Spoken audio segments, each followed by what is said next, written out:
joined by defensive coordinator Golding. We'll go ahead and take questions. We'll begin with Christopher Heidel. Christopher? Good morning, Coach. Thanks for giving taking my question this morning. Justin Fields, you guys you saw him probably in 2018. What does he look like today when he was just a freshman in 2018? Yeah, I mean, obviously, I think he looks much more veteran. I think he does a good job of getting them in and out of plays. Obviously, they're a big check with me team, and based on the shell in the front, he can control the run game and the pass game. So I think he's come a long way, obviously, of understanding coverages and fronts and how they fit together, and he does a really nice job getting them in and out of plays. Obviously, I think he's got a really good arm, really strong arm. Another one, he threw on his back foot 68 yards last week for the touchdown. But I think his accuracy has improved. I think he's done a better job of, keeping his feet in the pocket and keeping his eyes downfield, but he still has the ability to be able to hurt you and tuck it and run. So I really think he's become a complete quarterback, not labeled as an athlete. I think he can make the throws, can make the checks, understands coverages. So I think he's really grown up. Coach, we'll go next to Ralph Russo. Go ahead, Ralph. Hey, Coach. Along those lines, Coach Saban was mentioning that Ryan Day is a very good play caller. What does that mean to you? What are some of the things as far as play callers that could put stress on your defense, and what, if anything, that you've seen from Ryan on film makes him good at it? Yeah, I think he really does a really nice job of manipulating things by formation. I think a lot of formation into the boundary, they'll shift their motion, do a lot of different things out of the same personnel grouping. He does a really nice job moving guys around in certain spots and isolating guys and trying to get them on a linebacker or get them on a safety. I think they do a really nice job in the run game of creating the extra gap, making you account for the quarterback. But I really like their look system, So, I mean, they're in the right play a lot of the times based on looking to the sideline and checking the play. And then they complement that with a fake look. And then now they go tempo off of it to where you're kind of caught in the middle. Hey, can I look to the sideline, be able to check what we're in? And then now they snap the ball. You're not ready and it's explosive. Or you're saying, hey, here's what we're in. Here's my hand. We're either better than you or we're not. And I think he's done a really nice job of complementing those two things and staying pretty balanced with it. And then mix in the tempo game on top of that, to where they'll create an explosive play and then they'll hurry up. And then now they'll hurry up and they snap it and go. And then they'll go hurry up, kill. What are you in? Let's call the right play. Here's 2 out. Here's a quarters beater. Let's run double post and take the shot. So I think obviously a lot of things complement each other, in the look, in the run game, in the pass game. And based on what you're in, they've got the best play, for that front in the run game or for that coverage in the pass game. So I think you got to do a really nice job of changing that up. But he does a really nice job. Next, we'll go to Dan Hope. Go ahead, Dan. Hey, Pete, you guys, and the two best offenses you faced this year, Ole Miss had 48 and Florida had 46. So just wondering, how much does that concern you going into a game against Ohio State? And what do you think are the things you guys can do better than maybe you did in those games? Yeah, I mean, I think the biggest thing is fundamental execution. I don't think we ever come out of a game looking up how many points was given up or how many we keep them to. I think there were several games to where, we kept them low in scoring, but it still didn't execute. They just didn't take advantage of it. So I think the biggest thing is going in is evaluating ourselves and the things that we've got to be able to clean up and execute the individual jobs within all 11 and then collectively get all on the same page. So I think the biggest thing on teams like this that go tempo, that are multiple, is having all 11 guys on the same page with their cleats in the turf, and you got to be able to play, and you got to make them execute, and you got to be able to contest every play. I think, a lot of their chunk plays, come up in the run game when there's a gap short because a guy misfitted or they weren't set, they weren't ready because of the tempo with it. And you can't give these guys those plays. They're going to make enough contested plays because they got a really lot of good players at a lot of spots to where you got to contest everything. And we got to be sound in the run game. We got to try to stay ahead of the chains, put them in obvious passing downs because they're really balanced. And they do a really nice job in multiple different down and distance of staying balanced based on what you're in. So obviously games like this, Obviously, from a mental area standpoint, they got to be small in number. We got to do a great job attacking the line of scrimmage up front, trying to control the run game, be gap sound, and then you got to tackle in space. They're going to create some matchups in space to where we got to get them on the ground, and we got to be able to play well on first and second down to get them in third and long situations, make it obvious passing downs. Because I think that's one thing you looked at, whether it's Florida, Ole Miss, or even a couple times last week versus Notre Dame. You got some opportunities on 2nd and 7 to 10 to make them 3rd and 8, 3rd and 10s, 3rd and 11s. You miss a tackle in the backfield, you get a penalty, you look up, now it's 3rd and 2, 3rd and 3, 3rd and 1. And you got 5 of those. And then those are hard to stop. And so then they move the chains, and now they got another set, and here we go. So I think we got to do a great job on first and second down by controlling the line of scrimmage, tackling well in space, being on the same page, and then you've got to execute on 3rd down. You've got to be able to get off the field. Coach, we'll next go to Nathan Baird. Go ahead, Nathan.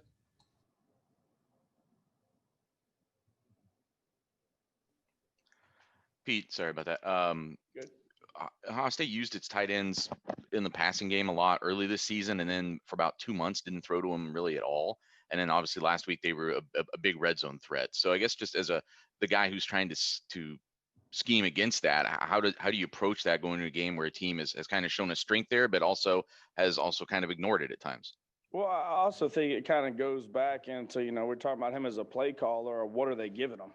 I think they do a nice job based on what you're in or what they need to attack. And they're going to try to attack that one-on-one matchup. So I think, lately people have been trying to take, hey, let's take 2 out the game. Let's take 5 out the game. Well, then now you're isolated one-on-one on a bigger body, and a lot of that's in the red zone. So I think you got to do a great job of changing that up. You got to change the pitcher. You got to change who you're doubling, if you're doubling, all that. But, I think the big piece, you got to count for them all. Because just like you said, there are several games where they don't have a reception. And then, the next 2 games they come and they get in that red area and they target them and they do a nice job with them. So they got a lot of weapons. I think this is a game that you go in and say, hey, I just stopped this guy, we're going to win the game. That's not the case. They're very multiple. They got a lot of good players at multiple spots that you got to defend.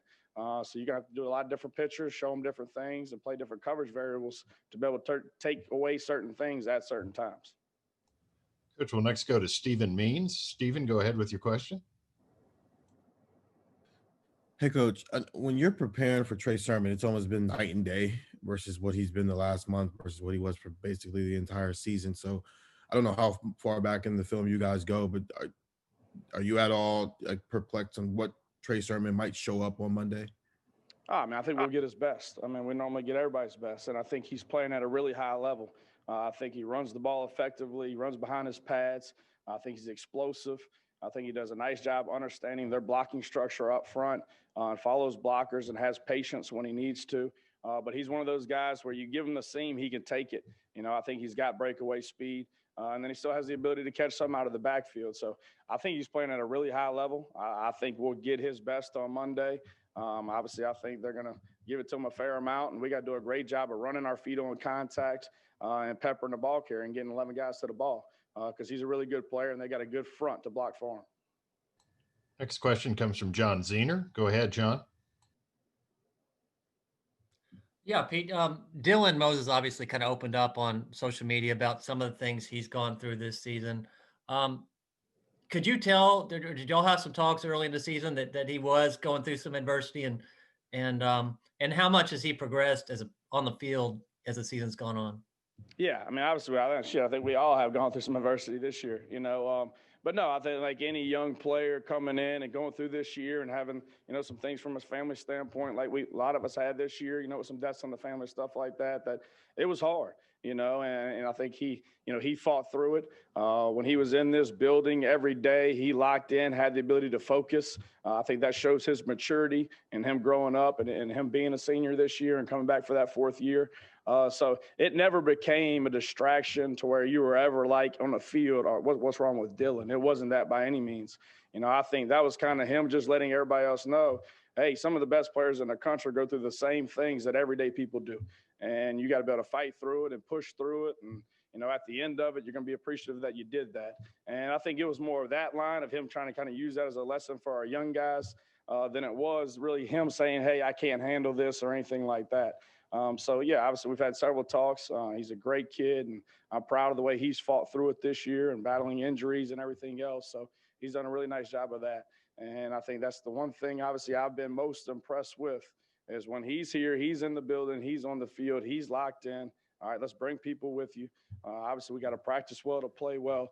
And there hasn't been any of that, from a senior standpoint. I'm a little banged up. I can't go out and practice. That's not who he is. So I appreciate him for that. And next we'll go to Joseph Goodman. Go ahead, Joe.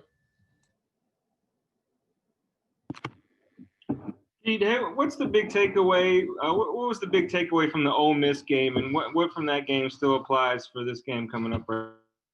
Yeah, I think two things to me. Obviously you can go through that game and get a lot of things, but yards after contact, which is every game. There's 250 yards after somebody made contact with the guy that had the ball. That's tough to win at any level when you do that. That comes up missed tackles, poor angles, not getting 11 guys to the ball. I think we had 28 mental errors in that game as well. Obviously not getting all 11 guys on the same page.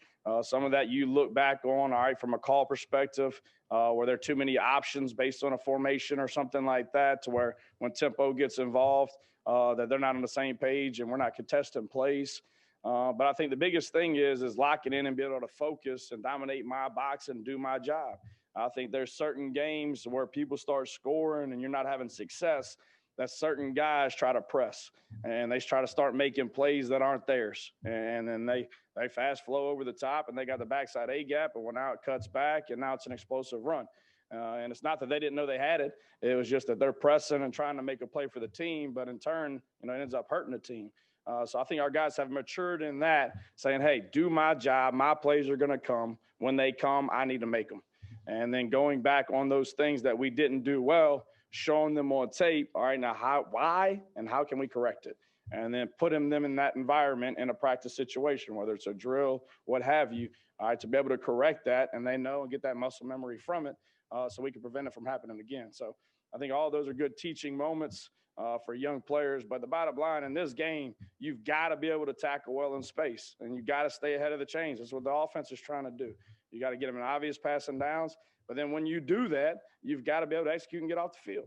And we got to do a better job of creating turnovers. Obviously, I think when you hold people to where they're used to scoring. Same thing when you look at Ohio State, they're averaging 43. And when they don't, it's because they've turned the ball over. It's not because people stopped them. All right, it's because they've made a mistake. People made them make mistakes, and they made them pay for it. And they got off the field, whether it be a turnover on third down. So I think that's the critical piece of this game. Take one final question from Dennis Dodd. Go ahead, Dennis. Yeah. Hey, Pete. The Northwestern game stands out so much in Ohio State's season. Would you reach out to them to talk to them? And can you give an example maybe of in your career where you've done something like that? Coaches talk to each other all the time. Yeah, absolutely. I think in anything, it's a copycat business. What do people do well that's working? And obviously you want to move to your business, obviously, to make it successful. So, I think the first thing is evaluating the tape. How similar are they to us on defense? Obviously, because what they do in a run game and a pass game is going to be dictated on what you do. So obviously a lot of that, some of the things don't marry because defensively, sometimes we're different than other people. But conceptually of going in and trying to take things away and how you do it, obviously, yeah, we study just like any student does. This is our profession. We want to be the best at what we do. So most of that comes up in the off season, obviously in the summers when you're doing your studies and finding certain things that are better versus certain, obviously, runs and passes and how we can change things up. But yeah, obviously you look at everything, and look at, all right, what do they do well? Who's done a good job of stopping the bread and butter? How did they do that? All right, well, what do we have within our scheme that is that? All right, so obviously we're not coming up with something new that our kids aren't familiar with and don't have a lot of bank reps in, and then now we screw that up because you don't have, obviously, the bank reps and the practice to do it. But what within our scheme is similar to that was effective. And then obviously they're going to have a complement off of that, just like we do. We screw something up, we've got a mental error, well, then Monday we're fixing it because we know the next opponent's going to do the same thing. They're going to go through our explosive reels. All right, what big plays did we give up? Why? All right, well, they're going to do the same thing. We see that every week in the openers. We're going to see plays that this team's never ran that have hurt us throughout the year or previous years that people go copycat, put into their scheme to obviously try to, identify the weakness of a defense and exploit it. So absolutely, both sides of the ball do that. All right, Coach Golding, thanks for your time. We'll see you in Miami. Appreciate it. Thank y'all.